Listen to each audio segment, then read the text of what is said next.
سڵاوبینەرانی خۆشەویستی تلویزیۆنی کۆمەڵام کاتتان باش بە گەشتی هەوڵەکانی سەرلەبانی ڕۆژی سێشەممە هاتوونەتەوە خزمەتان سەرەتا سەردێڕی گرنگترین هەوڵەکان کۆبوونەوەی خانەنشینکراوانی مخابرات لە شارەکانی کوردستان و ئێران لە کارکەوتنی پۆمپ بێنزینەکانی کوردستان و ئێران بەهۆی هێرشی سایبەری واستنەوەی دووبارەی فەرزاد گوڵمحەممەدی بۆ بەندی تاکەکەسی زیندانی سنا هێرشی هێزانامنیەکان بۆ سەر ماڵی چالاکێکی مەدەنی لە کرماشان گواستنەوەی ڕەزا شەهابی لە زیندانەوە بۆ نەخۆشخانەی تاڵەخانی تاران چاکردنی ئینتەرنەتی سەتەلایت لە داهاتوویەکی نزیکدا لە ئێران و خۆپیشاندانی لایەنگرانی فلستین لە فەڕەنسا.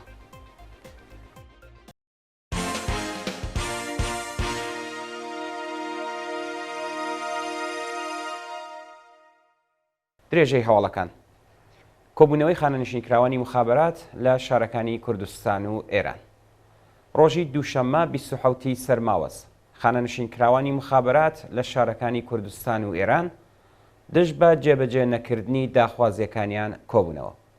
بەپێی راپۆرتەکان خانەنشینکراوانی مخابرات لە شارەکانی سنا، کرماشان، ورمێ، ئیلام، مەریوان، بیجار، تاران، ئیسفەهان، عێراق، ئەردەبیل، ئەحواز، شیراز، شاری کورد، یاسوج، هەمەدان، تەورێز، بەندەرەباس و مەشهەد دژ بە دۆخی خراپی مەعیشەتی ناڕزایەتیان دەربڕیەوە.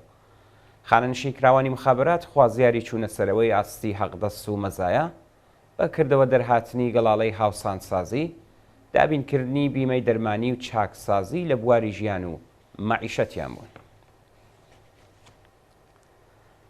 لە کارکەوتنی پۆمپ بێنزینەکانی کوردستان و ئێران بەهۆی هێرشی سایبەری ڕۆژی دووشەممە 27 سەرماوەز گروپی هاکەری گونجشکای دەڕەندە کە سەر بە دەوڵەتی ئیسرائیلە هێرشی سایبەری کردە سەر وێستگەکانی پۆمپی بێنزین لە کوردستان و ئێران و هەزاران پۆمپ لە کارکەوتو ناڕزایەتی بەرینی خەڵکی لەکەوتەوە.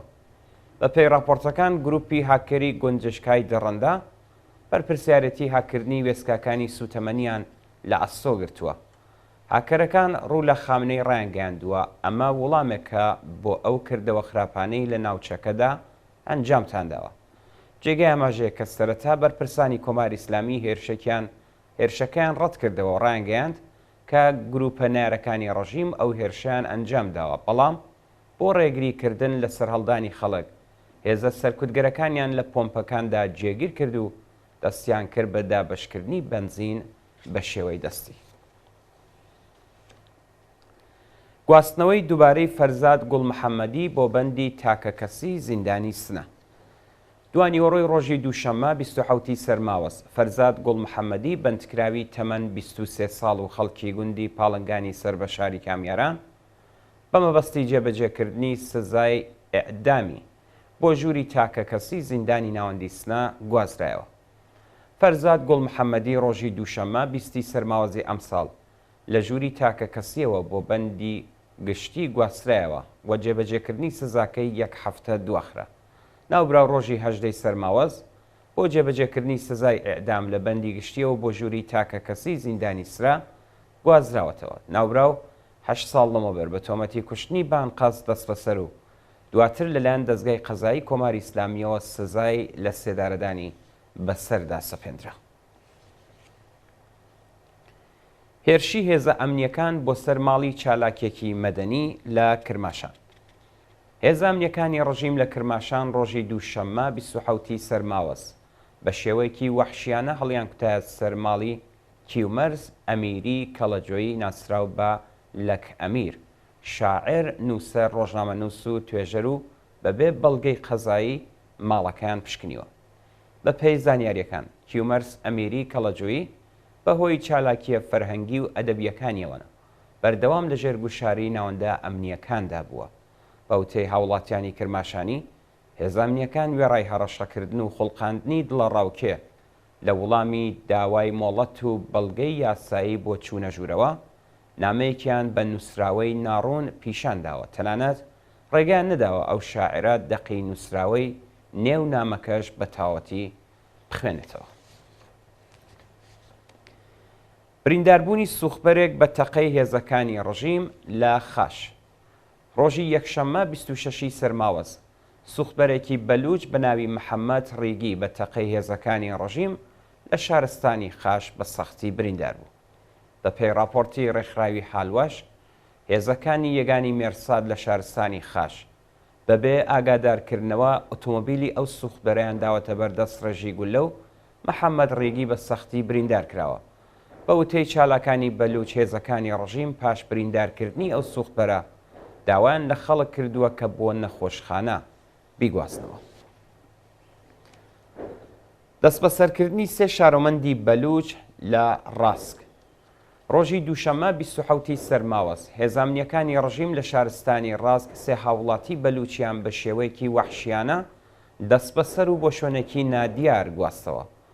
پاش هێرشەکەی گروپی جەیشولعەدل بۆ سەر بنکە بورن بۆ سەر بنکەی هێزە ئینتیزامیەکان لە ڕاست بوو کوژران و برینداربوونی 19 چەکداری ڕژیم شارەکانی بەلوچستان بە تەواوی میلیتاریزە کراوە و شەپۆلێک لە دەست بەسەرکراوان و ڕفاندنی هاوڵاتیانی بەلوچ لە شارەکانی ئەو پارێزگایە و بە تایبەت لە شارستانی ڕاست دەستی پێکردووە. ناسناوی ئەو سێ کەسە بریتیە لە ئەمیر بەهرامزەهی، محەممەد بەکرام بەهەشت و عەبدول ڕەوف. گواستنەوەی ڕەزا شەهابی لە زیندانەوە بۆ نەخۆشخانەی تاڵەخانی تاران. ڕەزا شەهابی لە ئەندامانی دەستەی بەڕێوەبەرایەتی سەندیکای کرێکارانی شرکەتی واحدی تاران ڕۆژی یەکشەممە 26 سەرماوەز بەهۆی تێکچوونی باری تەندروستی ڕەوانەی نەخۆشخانەی تاڵخانی تاران کرا. بە پێی زانیاریەکان زەختی خوێنی ڕەزا شەهابی بەرز بۆتەوە و پاش سەردانی پزیشک بەهۆی خراپی دۆخی تەندروستی ڕەوانەی نەخۆشخانی تاڵەقانی تاران کراوە و دوجار گەیاندراوە تا زیندان.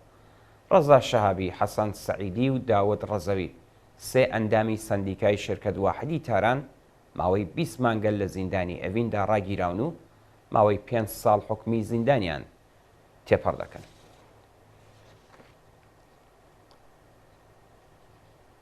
چالاکردنی ئینتەرنێتی سەتەلایت لە داهاتوویەکی نزیک لە ئێران. هاوکات لەگەڵ کۆتایی هاتنی کۆنفرانسی جیهانی پەیوەندیە دیجیتاڵیەکان لە شاری دوبەی مەرجەکانی کۆماری ئیسلامی بۆ واژۆکردنی ڕێکەوتنامە لەگەڵ بەڕێوەبەرایەتی شرکەتی یاهکلیک پەسەند کرا و بەستێنی چالاکردنەوەی ئینتەرنێتی سەتەلایت لە ئێران دابین کرا.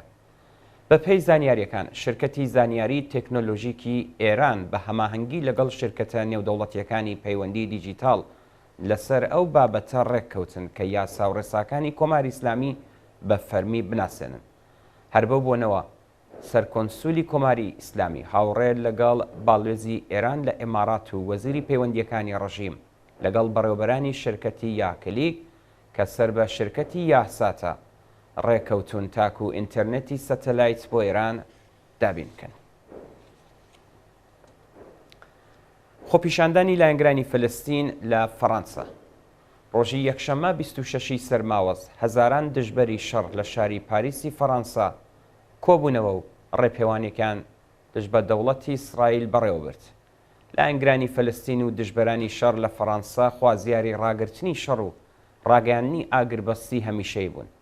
لە حاڵێکدا دانوستانەکانی نێوان دەوڵەتی ئیسرائیل و حەماس بۆ ڕێککەوتن لەسەر ئازادی دیلەکانی هەردوو لاو ڕاگەیاندنی ئاگربەست بەردەوامە، هێرشەکانی ئیسرائیل بۆ سەرکەرتی غەزە درێژەی هەیە و ڕێژەی قوربانیانی هێرشە ئاسمانیەکانی ئیسرائیل بۆ سەر ئوردوگای جەبالیا بۆ 110 کەس هەڵکشاوە. هەروەها ڕێکخراوەکانی مافی مرۆڤ سەبارەت بە ڕوودانی قەیرانێکی مرۆیی لە غەزە هۆشداریان داوەتە کۆمەلگای جیهانی و داوای گەیاندنی دەستبەجێی یارمەتی بە خەڵکی لێقەوماوی غەزە دەکەن. هاوکات گوشاری بنەماڵەی بارمتەکانی ئیسرائیل و دژبەرانی شەڕ لە وڵاتە بۆ سەر دەوڵەتی ڕاستگەرای نەتانیاهۆ زیادی کردووە و ئەگەری هەیە بە زوویی ئاگربەستێکی کاتی ڕابگەیەندرێت. دوا هەواڵ سەبارەت بە مانگرتنی کرێکارانی مەعدەن لە سربستان. ماوەی چەند ڕۆژە کرێکارانی مەعدنێکی زێڕ و مەز لە سربستان کە لەلایەن شرکەتێکی چینیەوە بەڕێوە دەبردرێت دەستی پێکردووە و خوازیاری چوونەسەرەوەی ئاستی حەقدەست بوون. بە پێی راپۆرتەکان سەدان کرێکاری شاغڵ لە مەعدەنی زیجین لە شاری بووری سربستان ماوەی چەند ڕۆژە دژ بە بەڕێوەبەرانی شرکەتێکی چینی دەستیان لە کارکێشاوەتەوە و داوا دەکەن حەقدەستەکانیان بڕواتە سەرەوە و هەموو ئەو بڕگە و بابەتانەی لە گرێبەستەکانیان هاتووە لە بەرچاو بگیرێت. جێگای ئەمەژەیە کە خاوەنکاری چینی بەڵێنی داوە کە داخوازی کرێکاران جێبەجێ بکات، بەڵام کرێکاران دەڵێن تا ئەو کاتەی نێونەری پەیمانکار بە زمانی هەڕەشەوە لەگەڵ کرێکاران هەڵسو کەوت دەکات ناگەڕێنەوە سەرکارەکانیان. بەڵێ بینەرانی ئازیز و خۆشەویست، گەشتیاوڵەکانتان پێشکەش کرا. فەرموون بۆ بینینی درێژەی بەرنامەکانی تەلەڤیزیۆنی کۆمەڵە.